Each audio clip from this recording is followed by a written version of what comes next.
Good afternoon, meteorologist Cameron Hardin here with another hourly update that we're going to continue to be doing throughout the day to keep you updated with this flash flooding that we've seen ever since this morning. That is right, Lisa. Natalie said it, I'll reiterate it. It is not raining anymore. It is absolutely pouring, really coming down. I'm going to step out of the way real quick so our photographer Kevin can give you a live shot at the Ohio River, which is now officially in flood stage, but it is going to be snowing for several hours. It could be coming down at a pretty good clip at times, and that means you could get some slushy inch, maybe more than that, especially in southeastern Indiana. I think your totals will be higher by the time it's all said and done. And listen, this isn't going to be a big event. If this was happening in January or February, this wouldn't be a big deal. But it's late April. This doesn't happen that often. It wasn't horrible. It's just like... And that's exactly what it's going to be. If I can make a forecast, it would be Megan's face, what she just made. Because it's gloomy, it's cloudy, at least to start off your morning. Now some showers. Had a plow come through one of these side streets, and you can actually see the difference that it has made. Completely clear here on the, really not causing a whole lot of problems as it's kind of drifted away from most of the islands. But that's slowly going to change over the next 24 to 36 hours. That Category 4 storm, winds going away and towards that radar. Once they start mixing, that really starts to indicate a very good tornado chance. And this is pretty much right where Randy is, about 2 miles north of Dayton. Did you say for free? Free. She said for Today. free. All right, I'll see you guys later. I have a feeling, yeah, Cameron's like, but I got to get mine now. Far off to the east you have a little bit more time than others, but showers, storms, lots of lightning is associated with this system. And this is just the first round. We have more moving in. I'll time it all out here in just a few minutes. Stay with us. The afternoon, evening, that's when things start to pick up. Gusty winds, potentially even some severe weather during the overnight hours. My timeline for all of that coming up. We really didn't see much of a winter, let's be honest. It's like, should winter continue for 6 more weeks? I'm like, we didn't even have it in the first place. Pretty easy one, I feel like, for the groundhog. So if he gets this one right, it really doesn't mean a whole lot. It's like, come on, a squirrel could have gotten this one right. Look a little different when you make your way here to Coney Island, but a lot of people are just happy that it is open, especially the season pass holders getting out here. Those parents saying, kids, get out of the house for a little bit. Come to the pool. So this is the rain. It'll chug all the way across the southern portions here of the country, wrap up into our area right after the sun goes down. So as that happens, we're also keeping an eye way up here, still for the most part in Canada, this cold front that's going to make its way in. So we have to still nail down the timing of when that system down in Texas moves in, when it reacts with this cold front that's on the complete opposite side of the country. It was a very exciting game. You guys were just asking, I wonder who's more excited. I just had somebody run by me on his morning workout and said, you guys talking about the Bengals draft Joe Burrow. So still a lot of excitement here in Cincinnati. Mother's Day weekend, you know what I love?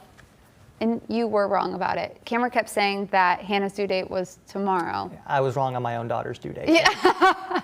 We're not going to talk about that. No. And Temperatures this morning, a little warmer than yesterday, in the 20s. Same with those wind chills. Yesterday, those wind chills in the single digits. You talk about very cold. Luckily, we're not going to be quite that cold today. So if you're making your way out to the Browns game, hey, not going to be terrible. Wind chills, single digits, 6, 9, and 6 degrees some places with those winds, 20, 25 miles per hour. It's going to continue to be very chilly all throughout the day, very windy. And again, that snow, especially in Lake and Ashtabula County, that winter weather advisory until 10 o'clock. Football fans all around the country, the NFL released their schedule, and a couple of things pop right off the page if you're a Bengals fan, including that season opener, which is a home opener for just the second time in 11 years. So a rare occurrence to start off the season.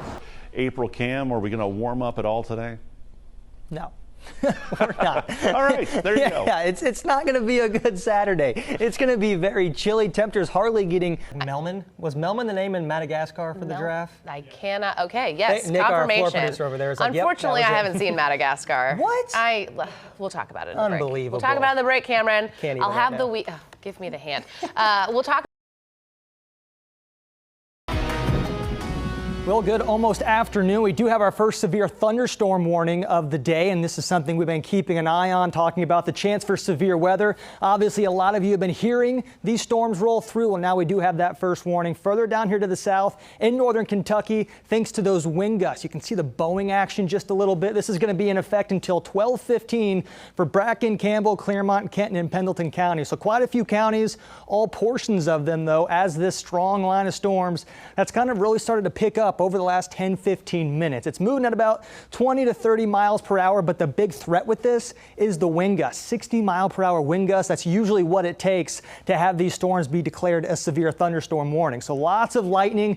We've had lots of report of hail as well. So if you're anywhere from Kenton to Pioneer, Claryville, anybody to this east or southeast, really anybody in this cone right here, you need to make sure to go ahead and get inside, because obviously this storm's going to hit just about everyone, but that's where those strongest wind gusts are. So places like Peach Grove, it'll be there in about a half hour, so you still got plenty of time. Kenton, it's pretty much already on your front doorstep. So if you live in Kenton or you know somebody who lives in or around Kenton, make sure you go ahead and get indoors.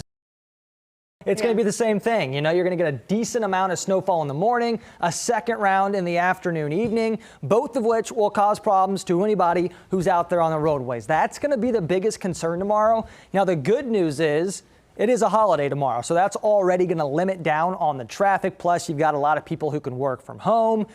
If you don't have to be out there, try to avoid it, because in the morning and especially in the evening, it's not going to be fun. For your Valentine's Day today, to wrap up the weekend, you're dry, cloudy, and cold. Not much of an issue other than the fact that you'll need to bundle up. Out here to the west is the winter storm that's getting a little bit closer. It started out in the Pacific, made its way through Washington State, down to Texas, and now into our portions of the area later on tonight. And after 750 plus days of not having a winter storm warning in our area, we are now on number 2 in the last 10 days. So waking up tomorrow morning, you're already going to have about 1 to 3 inches of snow on the ground. We continue to fine tune these numbers. We're going with 1 to 3 for the most part. So that's going to be a big impact on that morning commute if you have one.